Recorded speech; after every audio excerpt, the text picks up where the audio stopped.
অন্যায় কাজ হবে না। আল্লাহ এটা বলেছেন।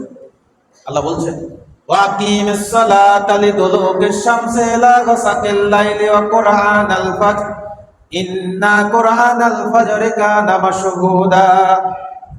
আল্লাহ বলছেন আকিমিস সালাতা লিদুলুকিশ শামসি ইলা গাসাকিল লাইল, তোমরা রাতের প্রথম অংশে এবং শেষ অংশে সালাত আদায় করবে।